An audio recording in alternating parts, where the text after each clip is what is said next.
Au nom du Père et du Fils et du Saint-Esprit, Amen. le Seigneur soit avec vous. Et avec votre esprit. Oui, Jésus est notre confiance, notre espérance. C'est lui qui est le maître de notre vie, qui dirige notre vie. Préparons-nous à le rencontrer en reconnaissant que nous sommes pécheurs. Seigneur, prends pitié. Seigneur, prends pitié. Ô Christ, prends pitié. Ô Christ, prends pitié. Seigneur, prends pitié. Seigneur, prends pitié. Que Dieu nous montre sa miséricorde, qu'il nous pardonne nos péchés et nous conduise à la vie éternelle. Amen. Prions le Seigneur.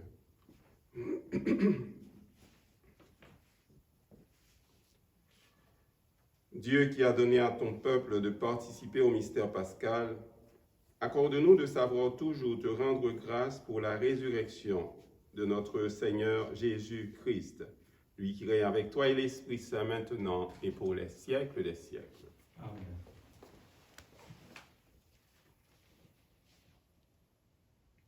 Lecture du livre des Actes des Apôtres. En ces jours-là, Paul s'éloigna d'Athènes et se rendit à Corinthe. Il y trouva un Juif nommé Aquila, originaire de la province du Pont, récemment arrivé d'Italie, ainsi que sa femme Priscille. L'empereur Claude, en effet, avait pris la décision d'éloigner de Rome tous les Juifs. Paul entra en relation avec eux. Comme ils avaient le même métier, ils demeuraient chez eux et y travaillaient, car ils étaient de leur métier fabricants de tentes. Chaque sabbat, Paul discutait à la synagogue et s'efforçait de convaincre aussi bien les Juifs que les Grecs. Quand Silas et Timothée furent arrivés de Macédoine, Paul se consacra entièrement à la parole, attestant aux Juifs que le Christ, c'est Jésus. Devant leur opposition et leurs injures, Paul secoua ses vêtements et leur dit : « Que votre sang soit sur votre tête. Moi, je n'ai rien à me reprocher. Désormais, j'irai vers les païens. » Quittant la synagogue, il alla chez un certain Titus Justus, qui adorait le Dieu unique. Sa maison était tout à côté de la synagogue. Or, Crispus, chef de synagogue, crut au Seigneur avec toute sa maison. Beaucoup de Corinthiens, apprenant cela, devenaient croyants et se faisaient baptiser. Parole du Seigneur. Nous rendons grâce à Dieu. Le Seigneur a fait connaître sa victoire et révélé sa justice aux nations. Le Seigneur a fait connaître sa victoire et révélé sa justice aux nations. Chantez au Seigneur un chant nouveau, car il a fait des merveilles. Par son bras très saint, par sa main puissante, il s'est assuré la victoire. Le Seigneur a fait connaître sa victoire et révélé sa justice aux nations. Le Seigneur a fait connaître sa victoire et révélé sa justice aux nations. Il s'est rappelé sa fidélité, son amour, en faveur de la maison d'Israël. Le Seigneur a fait connaître sa victoire et révélé sa justice aux nations. La terre tout entière a vu la victoire de notre Dieu. Acclamez le Seigneur, terre entière. Sonnez, chantez, jouez.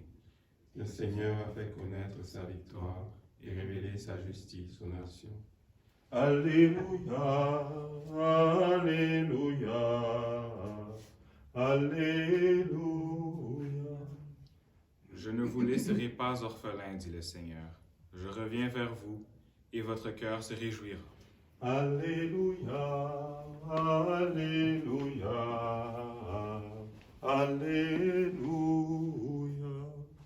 Le Seigneur soit avec vous. Et avec votre esprit. Une bonne nouvelle de Jésus-Christ selon Saint Jean. Gloire à toi, Seigneur Jésus.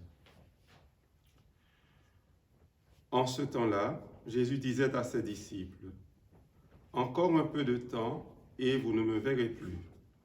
Encore un peu de temps, et vous me reverrez. » Alors certains de ses disciples se dirent entre eux : « Que veut-il nous dire par là ? Encore un peu de temps, et vous ne me verrez plus. Encore un peu de temps, et vous me reverrez. Et puis, je m'en vais auprès du Père. » Il disait donc : « Que veut dire un peu de temps ? Nous ne savons pas de quoi il parle. » Jésus comprit qu'ils voulaient l'interroger, et il leur dit : « Vous discutez entre vous parce que j'ai dit encore un peu de temps et vous ne me verrez plus, encore un peu de temps et vous me reverrez. Amen, amen, je vous le dis. Vous allez pleurer et vous lamenter, tandis que le monde se réjouira. Vous serez dans la peine, mais votre peine se changera en joie. Acclamons cette parole de Dieu. Louange à toi, Seigneur Jésus. On se souvient qu'hier, au milieu de l'aréopage, devant les Athéniens, Paul a été tourné en dérision. Aujourd'hui, il est à Corinthe. Il est dans la synagogue, essayant de faire comprendre aux Juifs et aux Grecs que le Christ, c'est Jésus.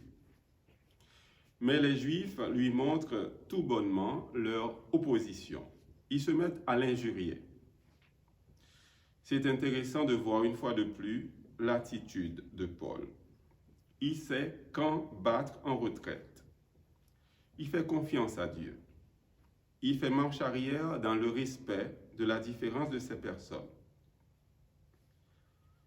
Il dit, moi, je n'ai rien à me reprocher. J'ai accompli ma mission. Désormais, j'irai vers les païens.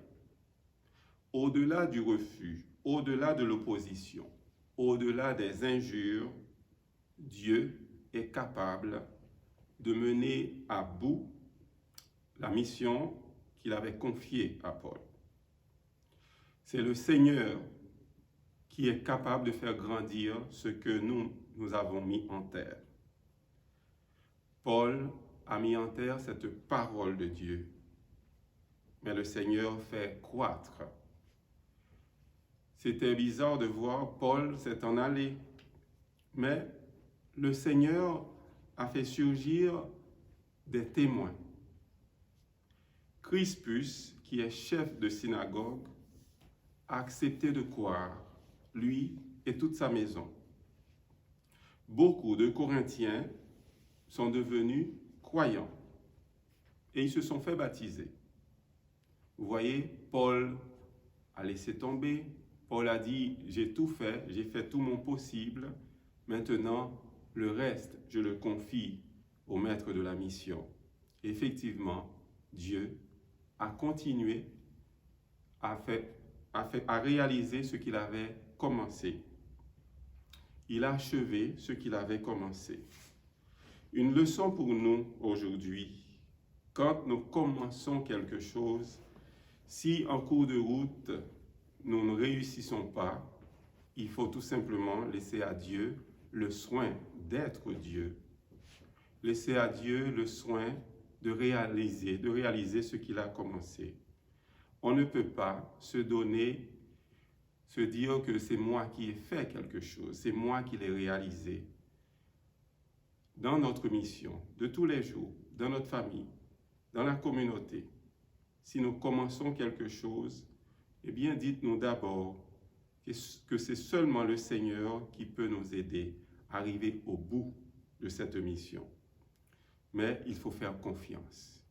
Il faut savoir quand battre en retraite. L'autre aspect que nous voulons souligner, c'est dans l'Évangile. Jésus dit aux disciples, « Encore un peu de temps, vous ne me verrez plus. Encore un peu de temps, vous me reverrez. » C'était une façon pour lui d'annoncer sa mort et sa résurrection. Vous serez dans la peine. Oui, ils étaient dans la peine parce que leur maître, leur Seigneur, a été crucifié. Mais Jésus leur dit, votre peine se changera en joie. La résurrection viendra. Quand ils étaient dans la chambre haute, tout apeurés, Jésus est arrivé au milieu d'eux et ils étaient joyeux. C'est un peu notre vie, notre histoire. Des fois, nous ne voyons vraiment rien. Mais d'autres fois, on peut entrevoir. D'autres fois, on peut voir un peu. C'est comme Jésus lui-même, on se souvient, à l'heure de sa passion, il ne voyait pas la présence du Père dans sa vie. Il disait, mon Dieu, pourquoi m'as-tu abandonné? Nous sommes dans la 6e semaine de Pâques, nous célébrons la Pâque. Et la Pâque peut nous aider, vous et moi, à croître dans cette conviction que le Christ et son Esprit sont présents et sont à l'œuvre dans notre cœur, dans notre vie familiale, dans le style de vie que nous avons, même si nous ne le voyons pas. Oui, des fois on se dit, je sens que Dieu n'est pas présent, je n'ai pas le courage de prier. Des fois je commence à prier, je m'endors, ou bien je n'ai vraiment pas le goût du tout de prier. Chaque Eucharistie nous rappelle continuellement cette présence de Dieu. Cela peut arriver des fois que nous disions « je n'en peux plus », comme c'est arrivé maintenant, des gens qui sont confinés, des gens qui sont malades et qui disent « je manque de souffle ». Abandonnons-nous au souffle de l'Esprit. Il peut nous régénérer, il peut nous rénover, il peut refaire notre espérance en ce Dieu qui commence et qui achève ce qu'il a commencé.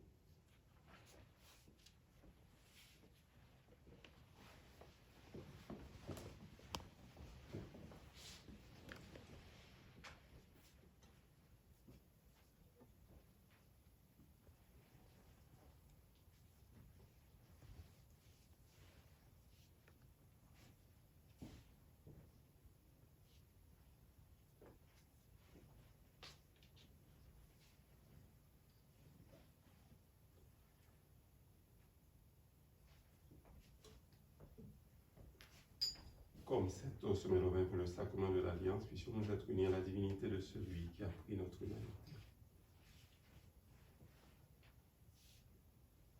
Offrons notre être au Seigneur avec toutes les personnes qui n'en peuvent plus, les personnes qui souffrent, qui ne voient pas clair et qui ont besoin de la lumière de l'Esprit Saint. Offrons chaque personne de notre communauté, les membres de nos familles,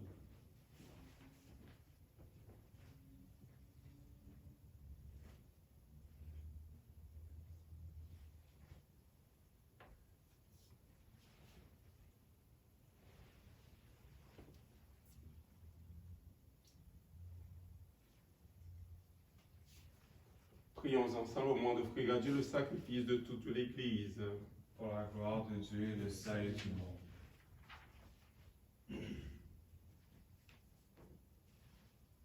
Que nos prières montent vers toi, Seigneur, avec ces offrandes pour le sacrifice. Dans ta bonté, purifie-nous, et nous correspondrons davantage au sacrement de ton amour. Par Jésus, le Christ, notre Seigneur. Amen. Le Seigneur soit avec vous. Et avec votre esprit. Élevons notre cœur. Nous le tournons vers le Seigneur. Rendons grâce au Seigneur notre Dieu. Cela est juste et bon. Vraiment, il est juste et bon de te glorifier, Seigneur, en tout temps, mais plus encore en ces jours où le Christ, notre Pâque, a été immolé. Grâce à lui se lèvent des enfants de lumière pour une vie éternelle, et les portes du royaume des cieux s'ouvrent pour accueillir les croyants. Oui, nous te rendons gloire, car sa mort nous a franchis de la mort, et dans le mystère de sa résurrection, chacun de nous est déjà ressuscité.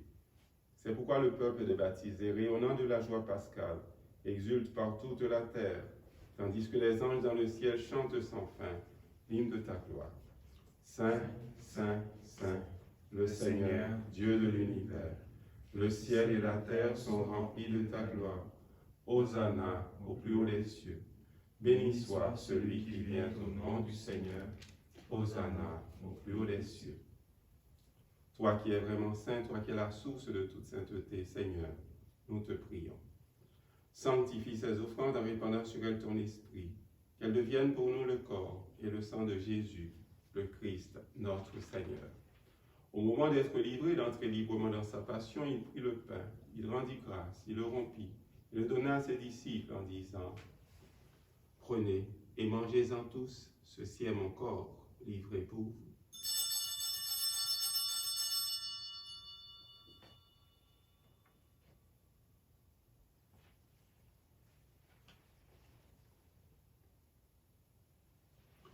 De même, à la fin du repas, il prit la coupe, de nouveau il rendit grâce et la donna à ses disciples en disant « Prenez et buvez-en tous, car ceci est la coupe de mon sang, le sang de l'alliance nouvelle et éternelle, qui sera versé pour vous et pour la multitude en rémission des péchés. Vous ferez cela en mémoire de moi. »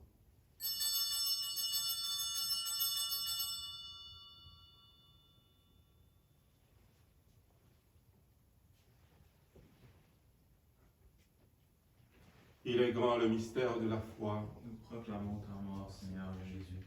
Nous célébrons ta résurrection. Nous attendons ta venue dans la gloire. Faisant ici mémoire de la mort et de la résurrection de ton Fils, nous t'offrons, Seigneur, le pain de la vie et la coupe du salut. Et nous te rendons grâce car tu nous as choisis pour servir en ta présence. Humblement, nous te demandons qu'en ayant part au corps et au sang du Christ, nous soyons rassemblés par l'Esprit Saint en un seul corps, en une seule famille. Souviens-toi, Seigneur, de ton Église répandue à travers le monde. Fais-la grandir dans ta charité avec le pape François, notre évêque Christian, ses auxiliaires Alain et Thomas, et tous ceux qui ont la charge de ton peuple. Souviens-toi aussi de nos frères et sœurs qui se sont endormis dans l'espérance de la résurrection, et de toutes les personnes qui ont quitté cette vie, spécialement celles qui sont mortes à cause du coronavirus, un peu à travers le monde. Reçois-les dans ta lumière auprès de toi.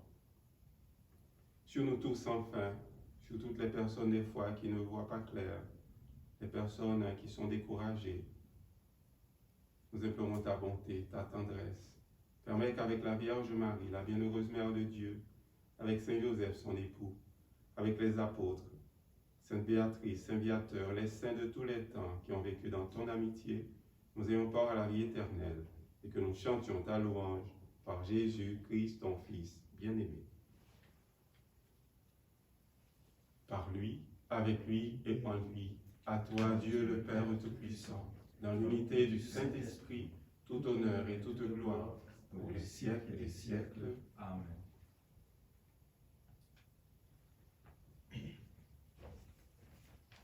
Unis dans un même esprit, comme des enfants d'un même Père, disons ensemble, Notre Père qui es aux cieux, que ton nom soit sanctifié, que ton règne vienne, que ta volonté soit faite sur la terre comme au ciel. Donne-nous aujourd'hui notre pain de ce jour. Pardonne-nous nos offenses, comme nous pardonnons aussi à ceux qui nous ont offensés. Et ne nous laisse pas entrer en tentation, mais délivre-nous du mal. Délivre-nous de tout mal, Seigneur. Donne la paix à notre temps. Par ta tendresse, ta miséricorde, libère-nous du péché. Rassure-nous devant les épreuves. En cette vie, nous espérons le bonheur que tu promets et le retour glorieux de Jésus-Christ, notre Sauveur. Car c'est à toi qu'appartiennent le règne, la puissance et la gloire pour les siècles des siècles. Seigneur Jésus-Christ, tu as dit à tes apôtres et tu nous dis aujourd'hui, je vous laisse la paix, je vous donne ma paix. Ne regarde pas nos péchés, mais la foi de ton Église. Pour que ta volonté s'accomplisse, donne-lui toujours cette paix et conduis-la vers l'unité parfaite, toi qui règnes pour les siècles des siècles. Amen. Que cette paix du Seigneur soit toujours avec vous. Et avec votre esprit.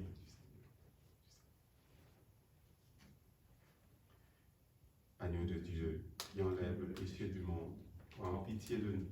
Agneau de Dieu, qui enlève le péché du monde, prends en pitié de nous. Agneau de Dieu, qui enlève le péché du monde, donne-nous la paix.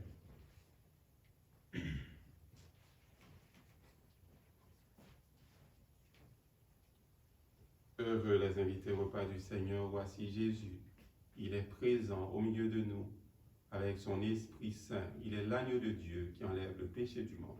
Seigneur, je ne suis pas digne de te recevoir, mais dis seulement une parole et je serai guéri. Le corps et le sang du Christ nous gardent pour la vie éternelle.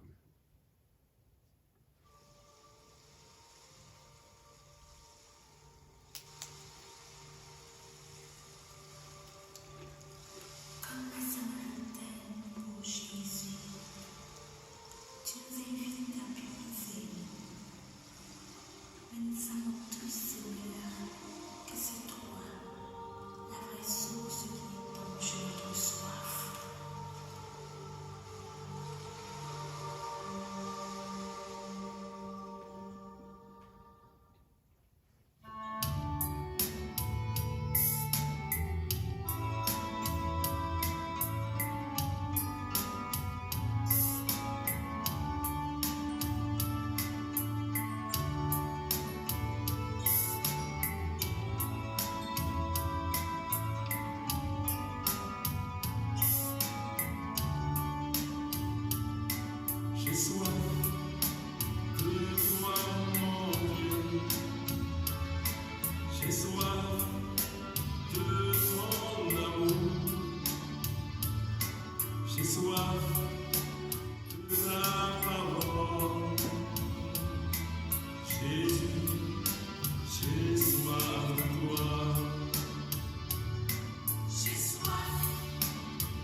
soif de ta présence.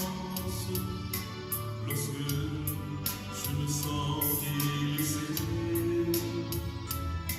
j'ai soif de ta puissance. Lorsque je me sens accablé, J'ai soif de toi, mon Dieu. J'ai soif de ton amour. J'ai soif de ta parole. Jésus, j'ai soif de toi.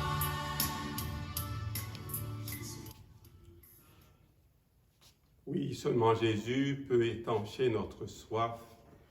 Seulement Jésus peut combler quel que soit le vide qu'il y a dans notre existence. Il refait notre confiance et aussi notre espérance en lui. Il est à nos côtés. Il peut nous faire passer de la tristesse à la joie. Nous te rendons grâce, ô Dieu très bon, de nous avoir accueillis à la table eucharistique. Donne-nous de marcher dans les voies de la sainteté, afin que nous partagions la joie promise aux fidèles serviteurs de l'Évangile.